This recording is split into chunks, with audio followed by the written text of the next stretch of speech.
Operation Sindoor విజయవంతమైనందుకు ఆనందంగా ఉందన్నారు lieutenant general Surendranath. త్రివిధ దళాలు విదేశాంగ శాఖ సమన్వయంతో ఆలోచించి దెబ్బ కొట్టాయని అన్నారాయన. పాకిస్తాన్ కూడా మళ్లీ దాడి చేసే అవకాశం ఉందన్నారు. యుద్ధం ఒకవేళ వస్తే మనల్ని మనం ఎలా రక్షించుకోవాలి అనేది మాక్ డ్రిల్స్ ఉద్దేశమంటున్న సురేంద్రనాథ్తో మా ప్రతినిధి ఢిల్లీశ్వరి ఫేస్ టు ఫేస్ ఇప్పుడు చూద్దాం.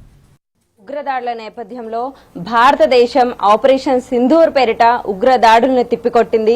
దీనికి సంబంధించి భారతదేశం మొత్తం కూడా సంబరాలు చేసుకుంటున్నారు. ఈ ఆపరేషన్ సింధూర్ కోసం మనతో మాట్లాడడానికి లెఫ్టినెంట్ జనరల్ సురేంద్రనాథ్ గారు ఉన్నారు. Hello sir. ఆపరేషన్ సింధూర్ అనేది చాలా సక్సెస్ఫుల్ గా అయితే నిర్వహించారు. అయితే ఇది మొత్తం కూడా పెహల్గాం ఉగ్రదాడులు జరిగిన 2 వారాల తర్వాత చేయడానికి ఆంతర్యం ఏమిటి? మొదటి మీకు చెప్పాల్సింది ఏంటంటే, మనకు ఆవేశం అక్కర్లా, ఆలోచించి కొట్టడం మనం నేర్చుకోవాలి. అది చాలా అద్భుతంగా మన దేశం వాళ్ళు చేసింది. 2 వారాలైనా సరే ప్రజల్ని రెడీ చేసింది, ఆర్మ్ ఫోర్సెస్ని రెడీ చేసింది. ప్రతి ఒక్క దేశానికి, విదేశాలకి అందరికి చెప్పింది ఏమైందో, మన ఇండియాలో ఏమైంది చెప్పాము మనం. మన హోంశాఖ రెడీ అయ్యన్నారు, ప్రజలు రెడీ అయిపోయారు. వాళ్ళకి తెలియకుండానే ఎప్పుడు కొట్టాలో ఎలా కొట్టాలో మనం కొట్టాం. మనం ఊరిలో ఎలా చేశాము, ఆర్మీ వెళ్ళి కొట్టింది. నెక్స్ట్ టైం మనం ఏం చేశాము, ఎయిర్ ఫోర్స్ అక్కడికి వెళ్ళి అక్కడ కొట్టింది, బాలాకోట్లో కొట్టింది. ఇప్పుడు పాకిస్తాన్ అన్నిటికీ రెడీ ఇటు అవుతుందని ఇప్పుడు ఏం చేశాము, అలర్ట్ చేశాము, దేశాన్ని రెడీ చేశాము, మిగిలిన దేశాలందరికీ రెడీ చేశాము. ఇప్పుడు మనం మిసైల్స్తో టెర్రరిస్ట్ టార్గెట్స్ కొట్టాము. ఒక్క సివిలియన్ టార్గెట్ కొట్టలేదు, ఒక్క మిలిటరీ టార్గెట్ కొట్టలేదు, కానీ అన్ని టార్గెట్లని నాశనం చేశాం. అదే మన గొప్పతనం. ఇది ప్రజలకి అందరికీ తెలియాలి, అంత మన దేశానికి ఇది ఘనత. సార్, ఇప్పుడు చాలా మంది అంటే 80 నుంచి 90 మంది వరకు పాకిస్తాన్ ఉగ్రముఖుల హతమైనట్టుగా చెప్తున్నారు. అయితే దీనికి సంబంధించి పాకిస్తాన్ ఏమైనా రిటాలియేషన్ చర్యలు ఏమైనా తీసుకునే అవకాశం ఉందంటారు? ఉంటుంది, ఎందుకు చేయదు. లేకపోతే వాళ్ళ ఆర్మీకి అందరికీ ఫేస్ డౌన్ అయిపోతుంది. అందుకని ఏదో ఒక రిటాలియేషన్ చేస్తారు. కానీ ఆ రిటాలియేషన్కి మనం రెడీ. ఆ రెడీయే కాదు, 3 స్టెప్స్ల పైన రెడీగా ఉంటాం మనం. అది మన అద్భుతం. అందుకని ఈ 2 వారాల్లో ఈ ప్లాన్స్ అన్ని మనం తయారు చేసి, ఒకవేళ మనం కొట్టిన తర్వాత వాడు రిటాలియేషన్ చేస్తే మనం ఏం చేయగలము, దానికి వాడు ఏం చేయగలడు, దాని మీద మనం ఏం చేయగలం, ఈ యుద్ధం ఎలా ఆపగలము, దీని అన్ని ప్లాన్స్ తయారు చేసిన తర్వాతే మనం ఫస్ట్ స్టెప్ తీసుకున్నాం. సార్, జమ్మూ అండ్ కాశ్మీర్ తర్వాత అత్యంత సెన్సిటివ్ ఏరియాగా హైదరాబాద్ కూడా ఉంది. ఇక్కడ కూడా మనకి ముస్లిం పాపులేషన్ ఎక్కువగా ఉంటుంది. హిందువులు, ముస్లింలు ఇక్కడ ఎప్పుడు కూడా సోదరభావంతో కలిసిమెలిసి ఉంటారు. అలాగే డిఫెన్స్ కి సంబంధించి ఎక్కువగా ఇక్కడ కేంద్రాలు అనేవి ఉంటాయి. వీటిని ఏమైనా టార్గెట్ చేసే అవకాశం ఉందంటారు? అంత లాంగ్ రేంజ్ టార్గెటింగ్ పాకిస్తాన్ చేయగలదు, కానీ అటువంటి మిసైల్స్ వాడితే ఇది ఫుల్ యుద్ధం అయిపోతుంది అన్నమాట. కాబట్టి అటువంటి మిసైల్స్ వాడటం వాళ్ళకి మంచిది కదా, వాళ్ళకి కూడా తెలుసు అది.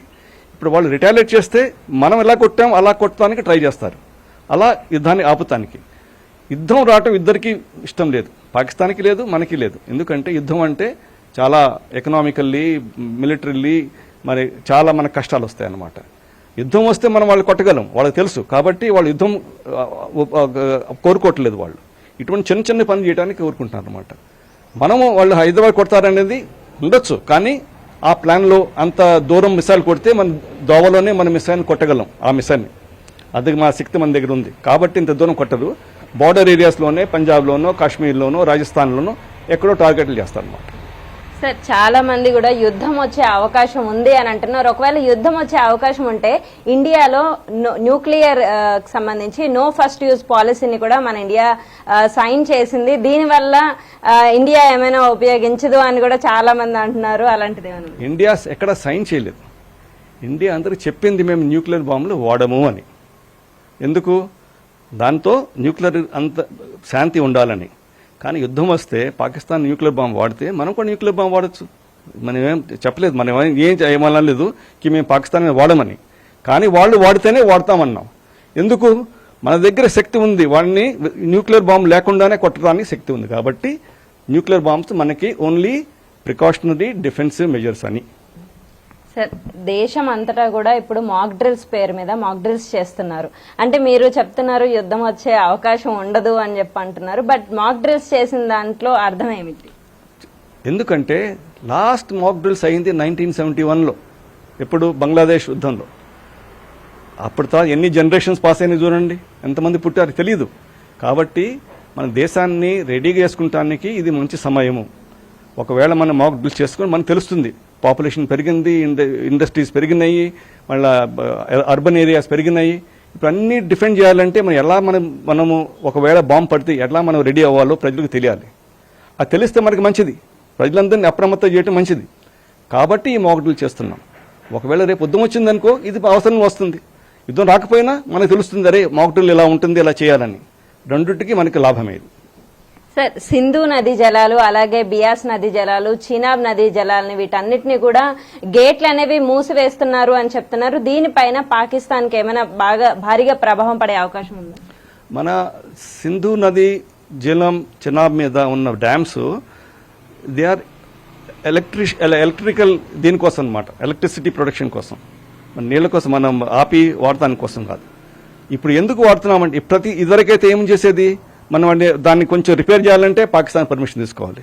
ఇప్పుడు మేమేమన్నాం, అరే మీ పర్మిషన్ అక్కర్లేదు, మాకు కావాల్సినప్పుడు మేము పనిచేస్తామన్నాం. ఈ ఈ ఇండస్ వాటర్ ట్రీటీని కొంచెం మనం సబ్సిడైజ్లో పెట్టినందుకు అందరికంటే బెస్ట్ లాభము జమ్మూ అండ్ కాశ్మీర్కి. చాలా ఎలక్ట్రిసిటీ ప్రొటెక్షన్కి చాలా వాళ్ళకి ఎబిలిటీ ఉంది అక్కడ. ఓకే, మనం చిన్న చిన్న డ్యాములు కట్టుకుంటే 10,000 మెగావాట్స్ కంటే ఎక్కువ ఎలక్ట్రిసిటీ ప్రొటెక్షన్ చేయొచ్చు. కాబట్టి ఈ డ్యామ్స్ ఆపటం అనేది కాదు, కానీ ఆ ఫ్లో ఎప్పుడు ఆపగలమో, ఎప్పుడు వదలాలో ఆ చేతిలో మన చేతిలో ఎప్పుడు ఉంటుంది. అది మనం ఎగువ నదులుగా మన దగ్గర ఉన్నాయి కాబట్టి అలా ఉంటుంది. సార్, ఇలాంటి సిచ్యువేషన్స్ లో ఎక్కువగా మినిస్ట్రీ ఆఫ్ ఎక్స్టర్నల్ అఫైర్స్ కానీ త్రివిధ దళాలకు సంబంధించి సమన్వయం అనేది చాలా అవసరం. మీరు ఒక ఆఫీసర్ గా ఉన్నప్పుడు అంటే సమన్వయంకి సంబంధించి ఎలాంటి ప్లాన్స్ ఉండేవి? ఈ ప్లాన్స్ ఇప్పుడు మనకు చూపించారు ప్లాన్స్ ఇవాళ ఇప్పుడు మన దేశంలో. ఆ ప్లాన్స్ మనం 15 ఏళ్ల మట్టి ఇలాగ తయారు చేస్తున్నాం అనమాట. దాంట్లో అప్పుడు సమన్వయం ఉంది మనకి. Home ministry, external affairs ministry, economic ministries, defence forces, paramilitary forces, ప్రజలు, స్టేట్ గవర్నమెంట్స్ అన్నీ కలిసి ఉండాలి. దీంట్లో ఈ ప్రాక్టీస్ ఉంటేనే మనం ఈ యుద్ధం చేయగలం. అది మనం ఇవాళ నిరూపించాం. ఇలా మన కోఆర్డినేషన్ చేస్తాం. అందుకనే 2 వీక్స్ ఎందుకు పట్టింది మనకి, ఈ 2 వారాలు దీనికోసమే పట్టింది. అందరినీ తయారు చేసి అప్రమత్తం చేసి అప్పుడు కావాల్సిన చోట మనం కొట్టాం. Right, thank you for the information sir. ప్రజలందరూ కూడా భయభ్రాంతులకు గురవలసిన అవసరం లేదు. మాక్ డ్రిల్స్ అనేవి చాలా important. So mock drills through జనాలందరూ కూడా అవేర్నెస్ పెంచుకోవాల్సిన అవసరం ఉంది అని కూడా అంటున్నారు. కెమెరామెన్ వీరాంజనేయులతో దిలీశ్వరి, ఎన్టీవీ, హైదరాబాద్.